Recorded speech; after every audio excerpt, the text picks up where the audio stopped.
estamos grabando. ¿Qué pasa, gente de YouTube? Seguirme en Twitch, hacerme famoso, darme el dinero, todo lo que tengáis, por favor, esto es un atraco. No. Vamos a seguir con este maravilloso libro Propaganda de Edward Bernays. Vamos a ver qué nos cuenta este señor. Y vamos a seguir con el capítulo 6, que tiene un título bastante sugerente, que el título es Propaganda y liderazgo político. Vamos a ver qué es lo que podemos aprender y debatir sobre este tema, ¿no? ¿Qué nos cuenta este señor? En un libro publicado y escrito, supongo, en 1927. Es decir, hace tela de tiempo, yo aún era joven, ¿eh? Vamos a ver. Dice lo siguiente, empieza de esta manera. El gran problema político de nuestras democracias modernas consiste en conseguir que nuestros líderes ejerzan su liderazgo. Fijaros, el dogma de que la voz del pueblo es la voz de Dios suele convertir a los cargos electos en sirvientes de sus electores privados de voluntad. Sin duda, la esterilidad política de la que se lamentan constantemente algunos críticos estadounidenses se debe en parte a ello. La verdad es que Estados Unidos es un estado pseudo religioso, casi. Dios está en todas partes. De hecho, para ser un estado rico, es bastante creyente.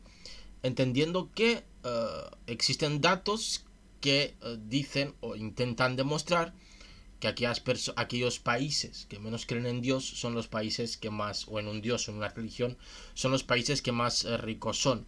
Cosa discutible, pero bueno, a veces se utiliza este tipo de datos para intentar demostrar que creer en Dios o la religiosidad pues es contraria a cualquier tipo de progreso técnico o tecnológico.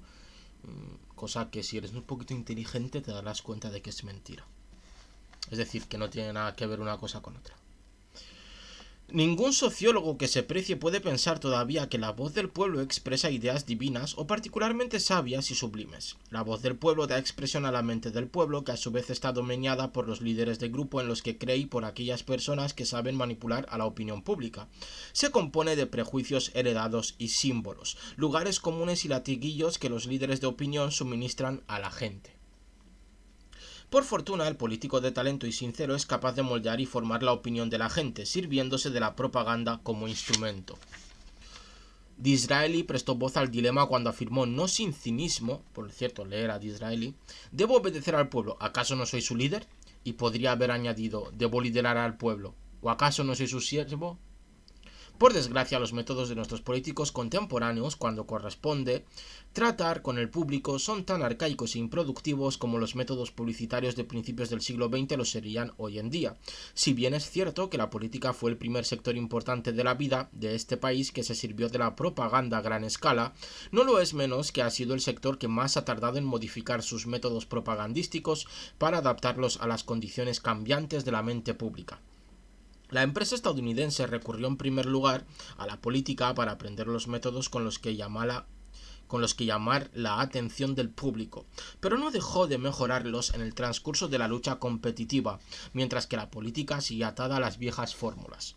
La apatía política del votante de a pie, de la que tanto oímos hablar, se debe sin lugar a dudas a que el político no sabe cómo satisfacer las condiciones de la mente pública. No puede escenificarse a sí mismo ni a su candidatura en unos términos que tengan verdadero sentido para el público. Al actuar con arreglo a la falacia de que el líder debe doblegarse servilmente, priva a su campaña de cualquier interés dramático. Un autómata no puede despertar el interés del público. Un líder, un luchador, un dictador sí que pueden.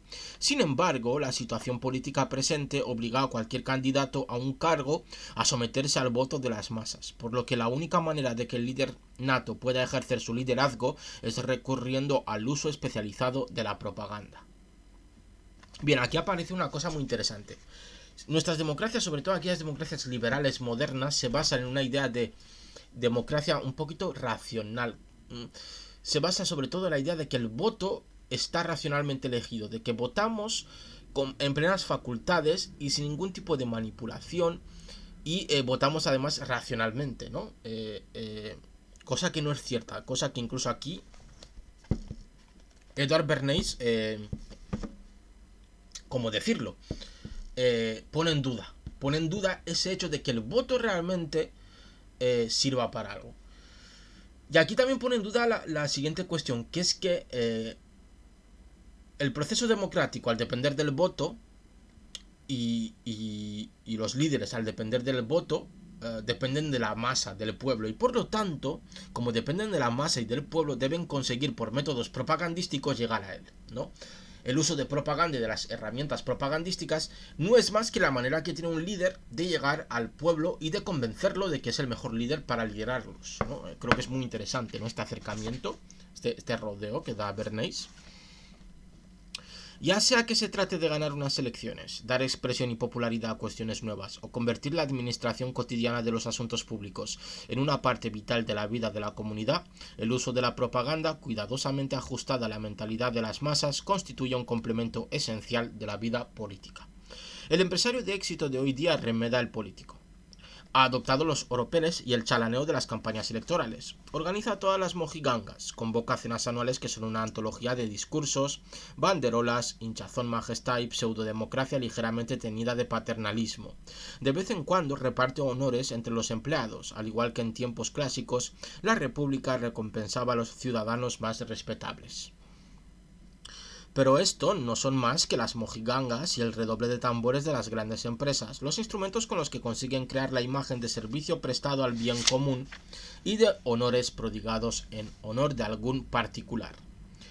Este no es más que uno de los métodos por medio de los cuales la empresa estimula el fiel entusiasmo de sus directores, trabajadores, accionistas y público consumidor. Es uno de los métodos con los que la gran empresa cumple con su función de producir y vender productos al público. La misión y la contienda de estas empresas se deciden en realidad en el estudio intensivo del público, la fabricación de productos con arreglo a ese estudio y el uso exhaustivo de cualquier medio que permita llegar al público consumidor. Aquí aparece una cosa muy importante. Cuando las empresas hacen este tipo de cosas, no lo hacen para aparentar que sirven a la gente. Las empresas no sirven a la gente. Las empresas sirven al empresario o a los dueños de la empresa. Punto. Punto. Una empresa no quiere vuestro bien. No les interesa vuestro dinero. Y hará todo lo que sea posible para conseguirlo. Y si tiene que hacer estas tonterías, ¿no?, de hacer cenas anuales para sus empleados, para que se sientan bien, para que se sientan unidos al grupo y para que trabajen para una empresa que no es suya, importante esto, pues deben intentar hacer un tipo de pseudo tribu, un pseudo tribalismo, una pseudo comunidad, ¿no?, un pseudo acercamiento que es falso, es falsario, ¿no?, y que simplemente tiene se trata de una herramienta para intentar justificar que esa empresa sirve para algo. Las campañas políticas de hoy son espectáculos de segunda fila, todo honores, hinchazón, oropeles y discursos. En gran medida dejan de lado el estudio científico del público y se olvidan tanto de proporcionar al público un partido, un candidato, un programa y una escenificación como de venderle estas ideas y productos. La política fue el primer gran negocio de Estados Unidos, de ahí que no deje de resultar irónico que el mundo de los negocios haya sido un alumno aventajado de la política, pero que esta última no haya aprendido demasiado de los métodos de distribución masiva de ideas y productos propios de las grandes empresas. Emily Newell Blair relata en el Independent un caso típico de pérdida de tiempo y dinero en una campaña política. Una gira de una semana en la que ella misma participó dando conferencias. Calcula que en un viaje de 5 días que cubrió unos 1.500 kilómetros, ella misma y el senador con el que conferenciaba no se dirigieron a más de 1.105 personas, cuyo sentido del voto pudiese cambiar de resultas de sus esfuerzos. Ella cifra el coste de ese llamamiento a los votantes, calculando el valor del tiempo destinado a la gira con una tarifa más bien baja, en $15,27 por cada voto que podría haber cambiado como consecuencia de la campaña. Según dice, aquello no era más que una excursión en busca de votos, al igual que una campaña publicitaria de los jabones Ivory es una excursión en busca de ventas. Pero se pregunta, ¿qué le diría un ejecutivo de la compañía a un director de ventas que envió a un conferenciante caro a describir su producto a no más de 1.200 personas con un coste de $15,27 por cada posible comprador? ¿Le parece asombroso que justo aquellos hombres que ganan millones de dólares moldeando con suma inteligencia el deseo de jabón, bonos o coches, luego miren para otro lado y contribuyan con importantes donaciones a campañas electorales que son todo menos eficaces o modernas, ¿no? Vemos aquí el fallo que existía en la política estadounidense en esos años, que ha cambiado y que ahora mismo pues seguramente irán a la par, o incluso la política en niveles de marketing es mucho más mejor que la política marketingiana empresarial. Es desde luego incomprensible que los políticos no se sirvan de los sofisticados métodos comerciales que la industria ha desarrollado. Que un político sepa de estrategia política puede desarrollar temas para una campaña, diseñar los ejes esenciales de un programa y concebir políticas de gran calado. No significa necesariamente que se le pueda dar la responsabilidad de vender ideas a un público tan grande como el estadounidense. El político entiende al público, sabe qué quiere la gente y qué aceptará, pero el político no es necesariamente un director general de ventas o un asesor en relaciones públicas, o alguien que sepa cómo lograr una distribución masiva de ideas. Como es obvio, a veces un líder político puede ser capaz de reunir todos los atributos del liderazgo, al igual que en el mundo de los negocios no faltan líderes industriales brillantes que sean financieros, directores de fábrica, ingenieros, directores de ventas y asesores en relaciones públicas, todo en uno. La gran empresa se dirige observando el principio de que es necesario preparar cuidadosamente las políticas empresariales, así como proceder con amplitud de miras cuando se pretende vender una idea al inmenso público comprador estadounidense. El estratega político debe actuar de manera semejante. Toda la campaña debería elaborarse con arreglo a unos planteamientos generales básicos, programas electorales, ideas centrales, promesas, presupuestos, actividades, personalidades, todo debe estudiarse, distribuirse y emplearse extremando la cautela, tal y como ocurre cuando la gran empresa desea que el público actúe conforme a sus designios. El primer paso que debe darse en una campaña política es definir sus objetivos y plasmarlos sumamente bien en el programa electoral. El líder debe estar seguro de que se actúa con honradez cuando se concibe el programa. El público, por su parte, no debería tomarse a la ligera los compromisos y promesas electorales. De hecho, compromisos y promesas deberían participar del principio de garantía y de la política de devolución del dinero que una institución empresarial honorable incluye en la venta de sus bienes de consumo. Pero el público ha perdido la fe en el trabajo promocional propio de una campaña. No afirma que los políticos sean deshonestos, pero sí dice que las promesas electorales se las lleva el viento. He aquí una realidad de la opinión pública que un partido que quiera alcanzar el éxito no debería pasar por alto. Fijaros qué curioso, ¿no? Vivimos en sociedades donde el consumidor tiene 15 días, en muchas partes, en muchos países, para devolver un producto que no le ha gustado, que no ha satisfecho sus expectativas, o que incluso ha llegado dañado, etcétera, y se le devolverá el dinero, ¿no? Tenemos hasta 15 días, ¿no?, para poder hacerlo. En cambio, con el voto y las promesas electorales no tenemos ese tipo de garantías, ¿no?, de devolución, ¿no?, de decir, hostia, no me ha gustado este producto, no me ha gustado este candidato que me ha prometido esto, me ha vendido este pack y no lo ha cumplido, por lo tanto tengo un tiempo de devolución, es decir, de quitarle mi voto. Creo que sería interesante, ¿no? Está la revocabilidad del voto, la revocabilidad del candidato, pero no se suele dar en tan corto plazo de tiempo. Es cierto que también la política tiene diferentes ritmos a los que tiene un producto cualquiera. No es lo mismo abrir tu PlayStation y darte cuenta de que está estropeada que esperar a ver cómo, por ejemplo, la política de un partido que promete subir el salario mínimo funciona, ¿no? Son políticas que se hacen a largo plazo y por lo tanto necesitan un espacio de tiempo determinado para poder ver algún tipo de resultado, incluso para poder realizar cualquier tipo de análisis e investigación sobre la política en sí. Lo que deberíamos de tener en cuenta en este caso es tener la capacidad o la posibilidad como ciudadanos de poder revocar al poder en un plazo de tiempo determinado, darle algún tiempo de gracia, ¿no?, a los candidatos que nosotros hemos elegido para que intenten poner en práctica su programa electoral o el programa electoral que nos han vendido, dar ese tiempo de gracia y en un momento dado, si nosotros como ciudadanos, pasado ese tiempo, vemos que no cumple con lo que ha prometido, tengamos la posibilidad de poder revocar su poder y elegir un candidato nuevo que pueda cumplir así sus promesas. Creo que esta sería lo más interesante. Aquí Bernays falla porque no entiende los tiempos políticos, no comprende cómo funcionan los tiempos políticos.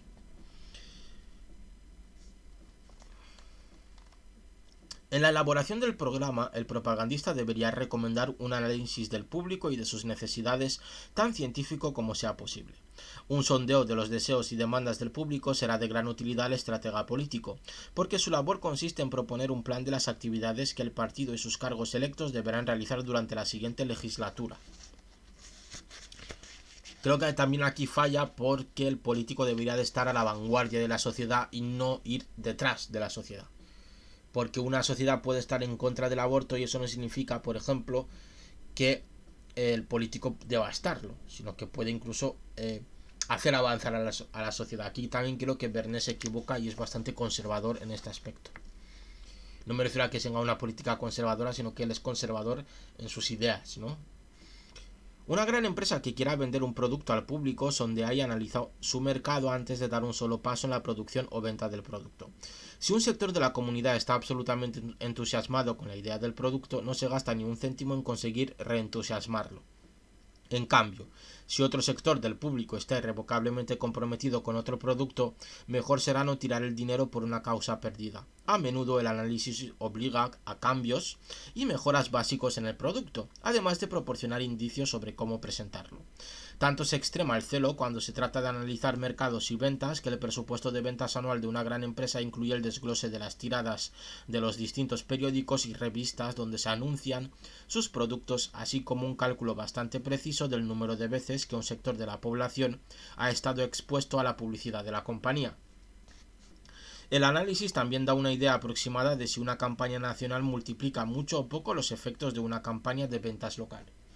Creo que este es el mayor fallo que tiene Edward Bernays, que no entiende de política, no entiende muy bien de política, porque compara la política con las ventas y la verdad es que superficialmente podemos decir que sí que tienen algo que ver, pero si ahondamos un poquito más son cosas distintas. Comparten ciertos mecanismos, comparten incluso ciertas herramientas, pero no tienen nada que ver una con la otra.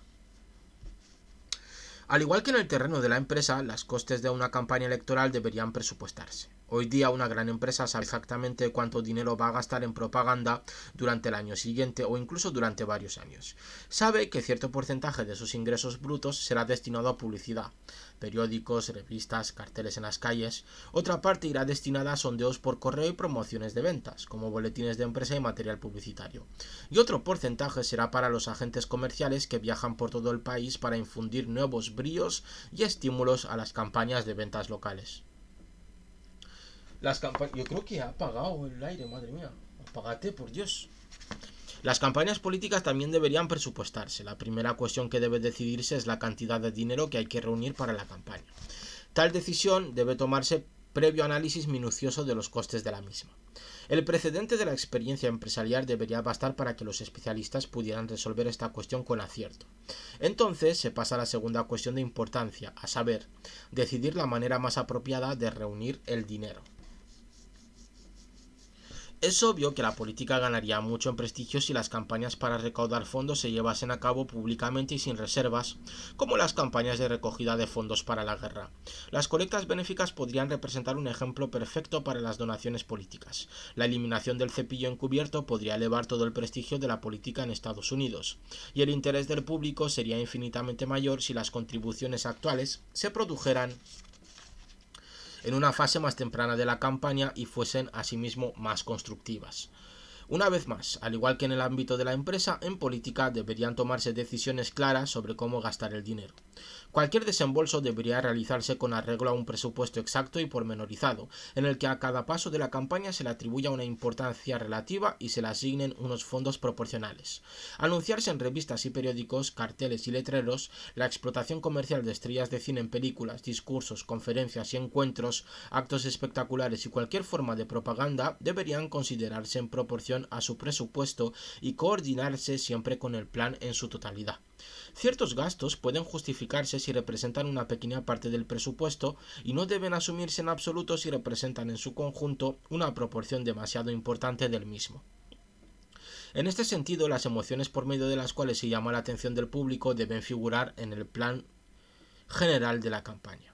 No es difícil que las emociones en relación aparente con la campaña puedan ser lacrimógenas y sensibleras, pero a menudo se pagan caras y resultan en balde porque la idea no forma parte del todo coherente y consciente que debe conformar el programa. La gran empresa se ha percatado de que tiene que utilizar tantas emociones básicas como sea posible. El político, sin embargo, se sirve casi en exclusiva de las emociones que puede convocar con la palabra. Apelar a las emociones del público en una campaña política no es condenable, en realidad representan una parte indispensable de la campaña. Esto es cierto, no existen campañas políticas racionales, porque no existe la racionalidad, ¿vale? No existe. No creáis en la racionalidad. La razón es una burda mentira. Yo os lo estoy descubriendo aquí mismo. La razón es una burda mentira. Pero el contenido emocional debe a. Coincidir en todos los sentidos con el plan básico general de la campaña y con todos sus detalles menores. B. Adaptarse a los numerosos grupos de público a los que debe dirigirse. Y C. Ajustarse a los medios de distribución de ideas. Las emociones de la oratoria han perdido lustre tras largos años de abusos. Desfiles, mítines multitudinarios y actos parecidos tienen éxito cuando el público manifiesta un interés desbordado. El candidato que acoge a chiquillos en su regazo y logra que le saquen una fotografía actúa sabiamente desde el punto de vista de las emociones si con este acto escenifica un eje fundamental de su programa electoral. Los besos a los bebés, de ser de alguna utilidad, deben simbolizar una política infantil y estar sincronizados con un eje del programa. Pero la escenificación de actos emocionales sin ton ni son y sin tomar en cuenta su valor como parte de la campaña en su conjunto puede quedar en nada y ser tan inútil como que un fabricante de patines de hielo se anuncie con la imagen de una iglesia rodeada de vegetación primaveral. Es verdad que la iglesia apela a nuestros impulsos religiosos y que a todo el mundo le gusta la primavera, pero estos impulsos no ayudan en absoluto a vender la idea de que los patines de hielo son divertidos, útiles o que aumentan el goce de vivir del comprador. La política de hoy día pone el énfasis en la personalidad. Un partido entero, un programa, una política internacional se logran o no vender al público sobre la base de ese elemento intangible que es la personalidad. Un candidato encantador es la piedra filosofal que puede transmutar un programa electoral insulso en oro contado en votos. Por muy útil que sea un candidato que por una u otra razón haya capturado la imaginación de todo el país, el partido y sus objetivos son sin duda más importantes que la personalidad del líder. No es su personalidad, sino su habilidad la que debe cumplir adecuadamente el programa del partido, y es el programa lo que debe resaltarse en un plan de campaña sólido. Incluso a Henry Ford, la personalidad más pintoresca que se pueda encontrar hoy en el mundo de los negocios, se le ha terminado conociendo a través de sus productos y no al revés. Que al final, lo que está diciendo aquí es que no es tan importante la personalidad, aunque sí que es importante porque una buena personalidad es capaz de vender, sino que lo que importa realmente es la calidad del producto que uno vende. Creo que eso es muy interesante. La calidad del producto que uno vende importa más que la personalidad del líder que vende ese producto o del comercial que vende ese producto. Aunque creo que sí que ambas tienen gran importancia y de hecho podemos decir que en la era actual pues creo sinceramente que tiene mucha más importancia la personalidad que el producto. Creo que puede atraer más alguien carismático que alguien que tenga un producto razonablemente bueno o que nosotros consideremos bueno.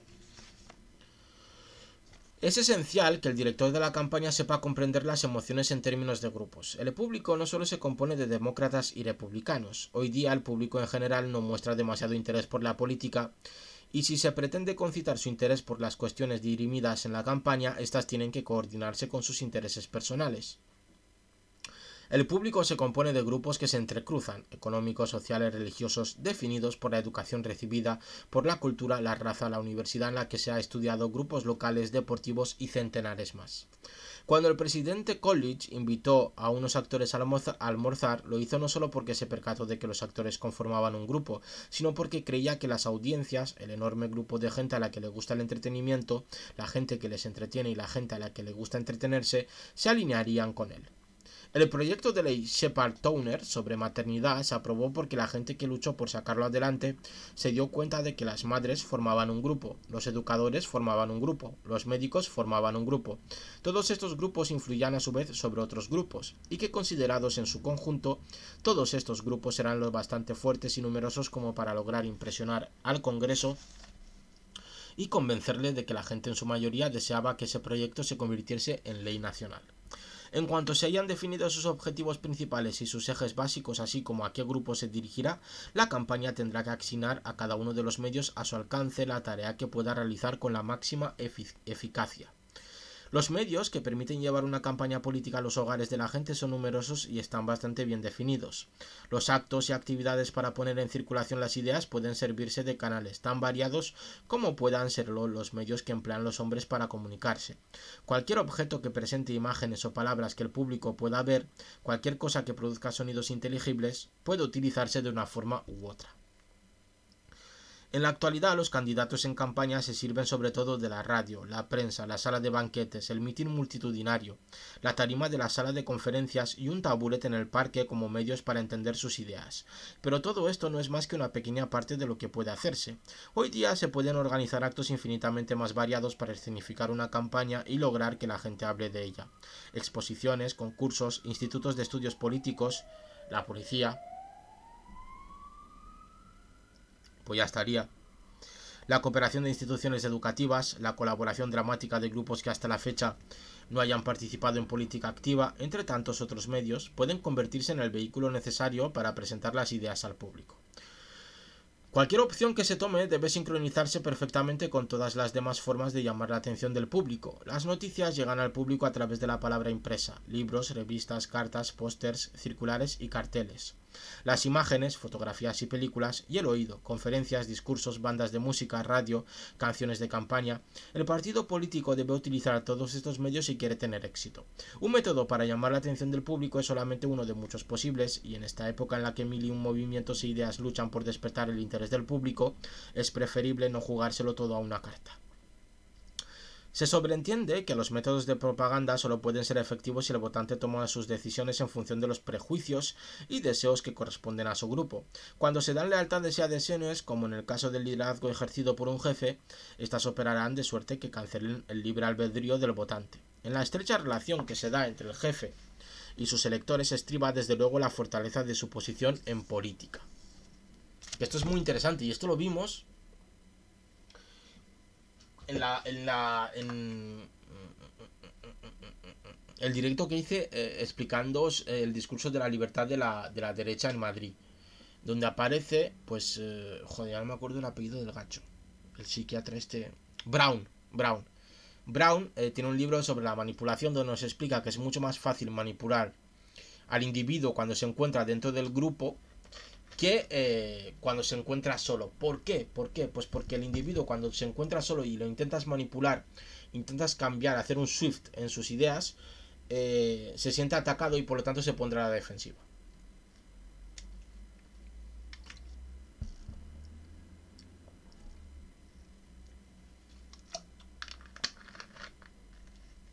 Mientras que al estar en un grupo, pues será mucho más fácil cambiar, por ejemplo, perdón que grita hoy mucho, cambiar el eje del grupo, hacer un shift al grupo, por lo tanto el individuo por sí solo tenderá de manera clara a cambiar también. ¿Por qué? Porque querrá seguir la corriente, ¿no? Querrá sentirse dentro del grupo, sentirse arropado, y por lo tanto cambiará sus ideales, sus costumbres, las visiones que tiene sobre la vida.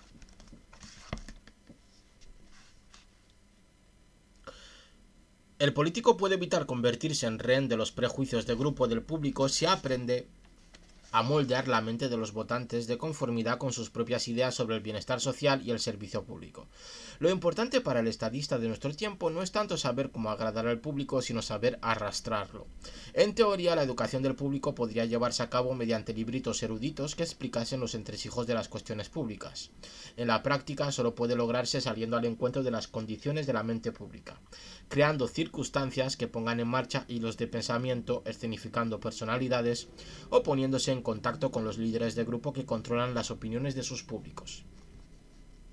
Pero la campaña electoral no es más que una anécdota en el conjunto de la vida política. El proceso de gobernación es continuo y el uso experto de la propaganda es más útil y fundamental, aunque menos llamativo, como un instrumento para la administración democrática que como herramienta para cosechar votos. El buen gobierno se puede vender a una comunidad como puede venderse cualquier otro bien de consumo. A menudo me pregunto si los políticos del futuro, como responsables de conservar el prestigio y la efectividad de sus partidos, no procurarán formar políticos que sean al mismo tiempo propagandistas. Hablé no hace mucho con George Olvani. Me comentó que varios profesores de Princeton se asociaban a Tammany Hall, que es un club político fundado en Nueva York a finales del siglo XVIII. George Olvani fue su presidente entre 1925 y 1929. Tuvo un papel decisivo como poder en la sombra del Partido Demócrata hasta la década de 1960. Es decir, que estuvo ahí con el macartismo, si no me equivoco, ¿no? Sí, vale. Si estuviera en su lugar, me hubiese llevado a algunos de los jóvenes más brillantes y los hubiera puesto a trabajar en las producciones teatrales de Broadway o como aprendices de los propagandistas profesionales antes de ganarlos para la causa del Partido Demócrata. Si el político de hoy actúa con lentitud cuando trata de asumir los métodos que son de uso corriente en el mundo de los negocios, quizás se deba a que tiene un acceso franco a los medios de comunicación de los que depende su poder. El periodista le busca cuando necesita noticias. El político, por su parte, a menudo puede censurarlas efectivamente, ya que está en su mano facilitar la información o retenerla. De modo que el periodista, pese a ser independiente, depende todos los días del año y año tras año de ciertos políticos que le proporcionan las noticias, por lo que se ve obligado a trabajar en buena armonía con sus fuentes. Y ese es un gran problema. Los periodistas políticos, desgraciadamente, tienen que llevarse bien con los políticos porque si no, no tendrían ningún tipo de exclusiva. Entonces ahí hay un problema, hay un grave problema, ¿no? Porque suelen participar, sabiéndolo, sin saber, pues de las estrategias y de las tácticas políticas y de los partidos afines a la ideología que tenga el periodista. Entonces hay un gran problema de información ahí. Hay una asimetría en la información muy muy grande. El líder político debe ser un creador de circunstancias y no solo una criatura sujeta a procesos mecánicos de estereotipia e impresión mecanizada. Supongamos por un momento que un líder político está disputando unas elecciones con un programa basado en la reducción de los aranceles. Podrá servirse de un mecanismo moderno como la radio para divulgar sus puntos de vista, pero con casi total seguridad empleará unos métodos que ya en tiempos de Andrew Jackson eran antiguos y que en el mundo de los negocios ya han caído en desuso. Dirá por la radio: si me votáis, votaréis por la rebaja de los aranceles, porque los aranceles aumentan el coste de las cosas que compráis. Es cierto que podrá disfrutar de la gran ventaja de poder hablar directamente a 50 millones de oyentes. Pero el suyo es un enfoque pasado de moda. Está discutiendo con la audiencia. Está luchando en solitario contra la resistencia de la inercia. En cambio, si fuese un propagandista, aunque también utilizase la radio, se serviría de ella como instrumento de una estrategia bien planeada. Al hacer campaña por una rebaja de los aranceles, no se limitará al decirle a la gente que los aranceles altos incrementan el precio de las cosas que compran, sino que creará las circunstancias adecuadas para que su opinión quede bien escenificada y resulte evidente. Quizá organice una exposición sobre los aranceles en 20 ciudades al mismo tiempo con piezas que ilustren el coste adicional derivado de los aranceles vigentes. Encargará la inauguración de las exposiciones a destacados hombres y mujeres favorables a la rebaja arancelaria, pero indiferentes a la suerte de su carrera política personal. Se ocupará quizá de formar grupos que se manifiesten por una rebaja de los aranceles por ver sus intereses especialmente afectados por el alto coste de la vida. Escenificará la cuestión, quizá logrando que algunos hombres destacados boicoteen las prendas de lana y vayan a los más selectos actos sociales enfundados en trajes de algodón hasta que se rebaje el tipo arancelario aplicado a la lana. Quizá podrá recabar la opinión de trabajadores sociales para averiguar si los altos precios de la lana ponen en peligro la vida de los pobres en invierno. Sea como fuere que dramatice la cuestión, conseguirá concitar la atención del público por la cuestión antes incluso de dirigirse a la gente directamente. Entonces, cuando el líder político hable por la radio a sus millones de oyentes, ya no tendrá que intentar empapuzar con sus ideas a un público con otras cosas en la cabeza al que posiblemente le molestaría una nueva petición de atención. Al contrario, no hará más que dar respuesta a preguntas espontáneas y expresión a las demandas emocionales de un público ya sujeto a cierto interés por el tema. La importancia de tomar en consideración el público mundial en su conjunto antes de planear un acontecimiento importante queda demostrada por el buen hacer de Tomás Masaryk, hoy presidente de la República de Checoslovaquia, entonces todavía presidente provisional. Checoslovaquia se declaró oficialmente Estado independiente el lunes 28 de octubre de 1918 y no el domingo 27 de octubre de ese mismo año. El profesor Masaryk comprendió que la opinión mundial recibiría más información y se mostraría más receptiva ante el anuncio de la independencia de la República en la mañana de un lunes que en un domingo, porque la prensa le dedicaría menos espacio en las páginas dominicales.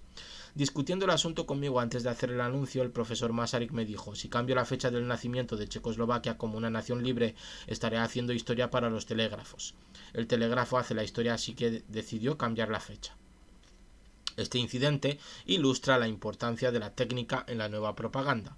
Se podrá objetar, por supuesto, que la propaganda a veces tira piedras sobre su propio tejado cuando su mecanismo resulta obvio a ojos del público. Mi opinión es que no se dará el caso. La única propaganda que tenderá a debilitarse a sí misma a medida que el mundo vaya ganando en sofisticación e inteligencia es aquella propaganda incierta o antisocial. Una vez más se plantea la objeción de que la propaganda se utiliza para fabricar nuestras personalidades políticas más influyentes. En efecto, se plantea la cuestión de si el líder político hace propaganda o es la propaganda quien hace al líder. Circula ampliamente la impresión de que un buen agente de prensa puede hinchar a un don nadie hasta convertirlo en un gran hombre. ¿Creéis que es eso posible? ¿Creéis que un don nadie puede llegar a ser presidente de una nación simplemente a base de marketing? La respuesta es la misma que se daba a la vieja cuestión de si los periódicos hacen a la opinión pública o si sería esta última la que hace a los periódicos. Es necesario que el líder o la idea encuentren un terreno abonado para tener éxito, pero el líder también tiene que sembrar alguna suerte de semilla vital. Si se prefiere con otra metáfora, tiene que darse una necesidad mutua para que cualquiera de los dos pueda resultar positivamente efectivo. La propaganda no sirve de nada al político a menos que éste tenga algo que decir y que el público, consciente o inconscientemente, quiera oírlo. Pero incluso si aceptamos que determinado tipo de propaganda falta la verdad y es deshonesta, no por ello podemos rechazar los métodos de la propaganda de plano. Pues siempre se utilizará alguna forma de propaganda ahí donde un líder necesite llamar la atención de sus electores. A menudo se critica de la propaganda que tiende a convertir al presidente de los Estados Unidos en alguien tan importante que termina por encarnar la idea del culto al héroe, cuando no del culto a la divinidad. No tengo inconveniente en admitir que tal cosa es cierta en parte, pero ¿cómo vamos a poner coto a un estado de cosas que refleja de manera tan fiel los deseos de ciertos sectores del público? El pueblo estadounidense no se equivoca cuando intuye la importancia del poder ejecutivo. Si el público se inclina a convertir al presidente en un símbolo heroico del poder, ello no puede achacarse a la propaganda, ya que estriba en la misma naturaleza del cargo de presidente y de su relación con el pueblo. Semejante estado de cosas, pese a que se hinche en cierto modo la figura del hombre para que encaje en el cargo, es quizá más saludable que una situación en que no se utilice propaganda alguna o de utilizarla no se adapte a su exacta finalidad. Considérese el ejemplo del príncipe de Gales.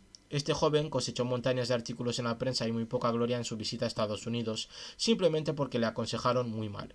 A ojos del público estadounidense apareció como un joven elegante, encantador, amante del deporte y del baile, acaso un poco frívolo. Nada se hizo para sumar dignidad y prestigio a esta impresión hasta el final de su estancia, cuando realizó un viaje en el metro de Nueva York.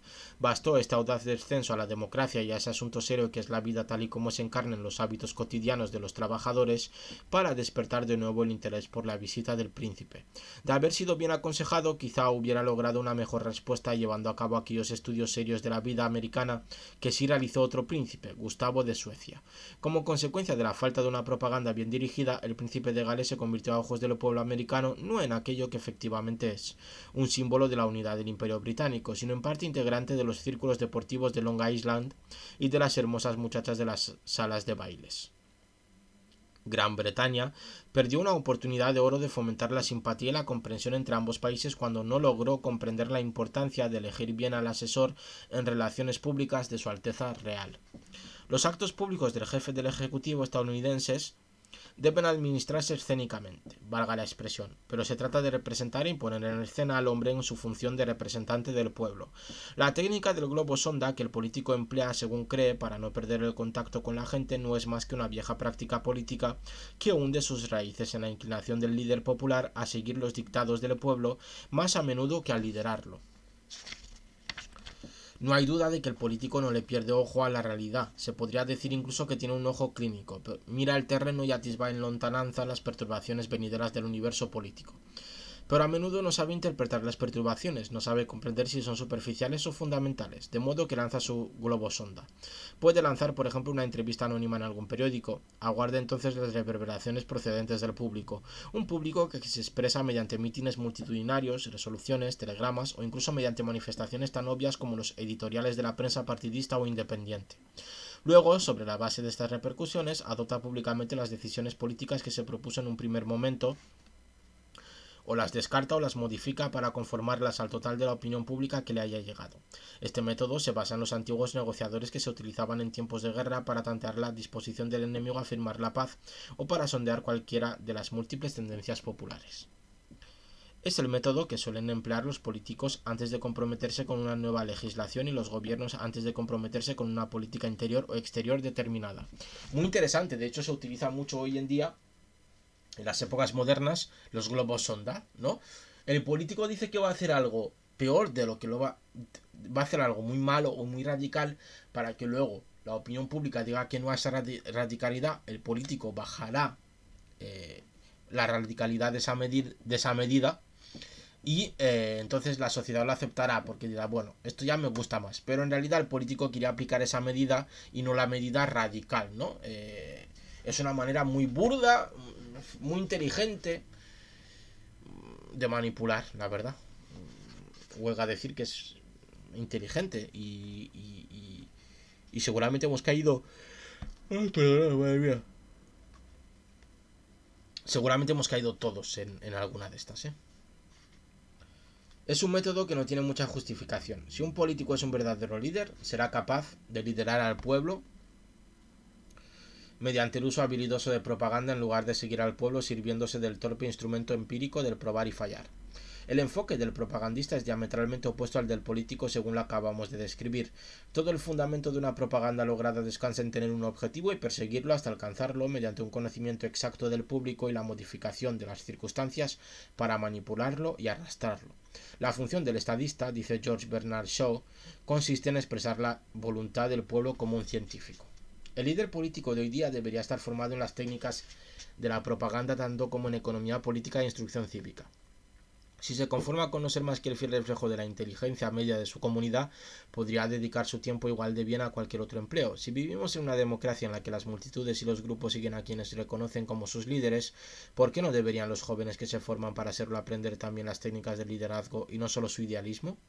Cuando el intervalo entre las clases intelectuales y las clases prácticas es demasiado grande, dice el historiador Buckley, aquellas no tienen influencia alguna y estas no cosecharán ningún beneficio. La propaganda permite tender un puente por encima de este intervalo en una civilización tan compleja como la nuestra. Es decir, que la propaganda sirve como puente comunicativo entre los intelectuales y aquellas personas que se dedican a las metodologías prácticas, entre aquellos que piensan y aquellos que no tienen tiempo para pensar, pero que sí que es necesario que exista esta comunicación entre ellos para hacer avanzar la sociedad, ¿no? Creo que la propaganda significa para Bernays un instrumento, un puente para poner de acuerdo o para reflejar los intereses de diferentes grupos para conseguir consensos dentro de las democracias liberales o dentro de la democracia, en este caso, estadounidense.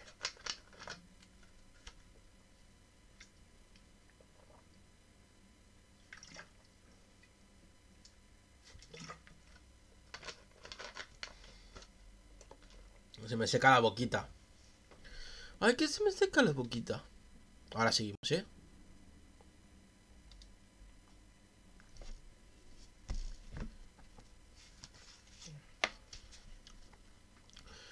Solo mediante el uso competente de propaganda, nuestro gobierno, considerado como el órgano administrativo continuo del pueblo, podrá conservar aquella relación íntima con el público que es indispensable para una democracia.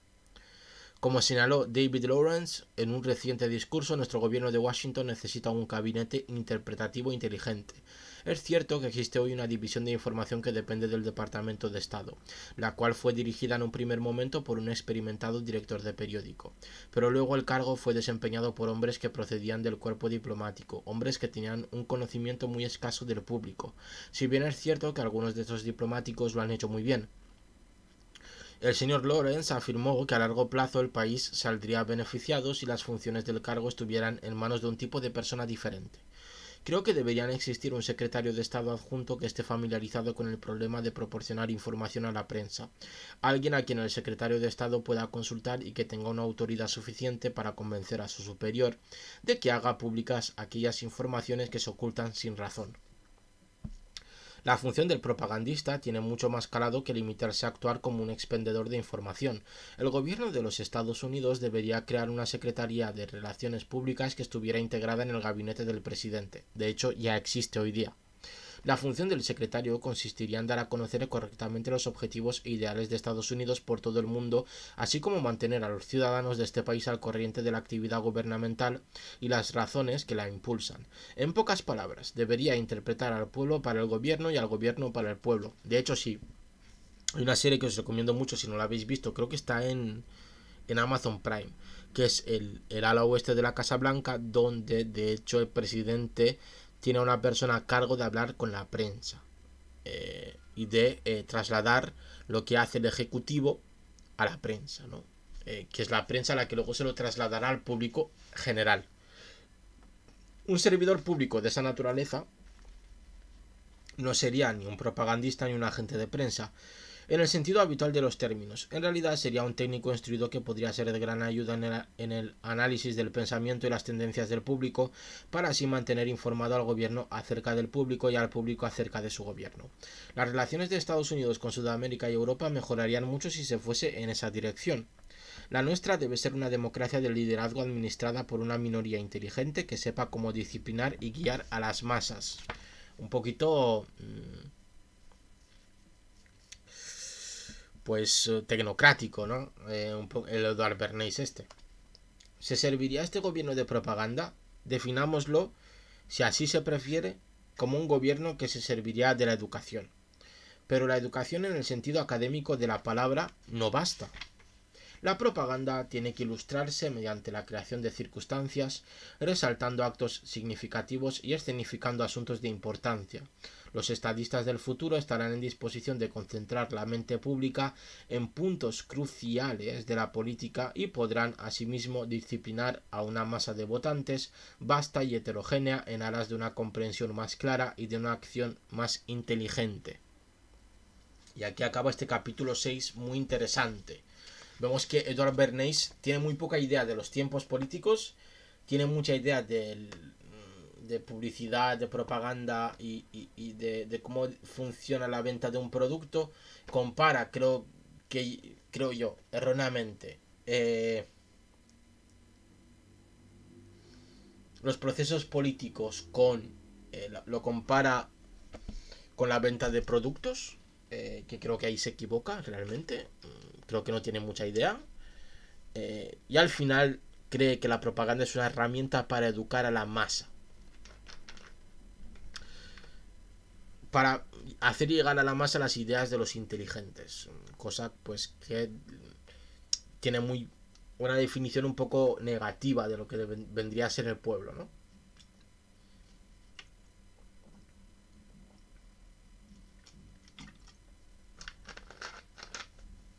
Pero bueno, creo que sigue resultando muy interesante. El próximo día seguiremos, creo que lo terminamos el próximo día. Creo que bueno, queda bastante. Ya veremos. Pero el próximo día leeremos actividades de las mujeres y propaganda, ¿vale? Interesante. Y después propaganda para la educación, muy interesante también. Que ese sí que es bastante más largo. Y luego ya veremos si seguimos con el siguiente capítulo. Espero que os haya gustado. Esto seguiremos la próxima semana. Voy a cortar la grabación. Nos vemos en siguientes directos. Un beso. Chao, chao.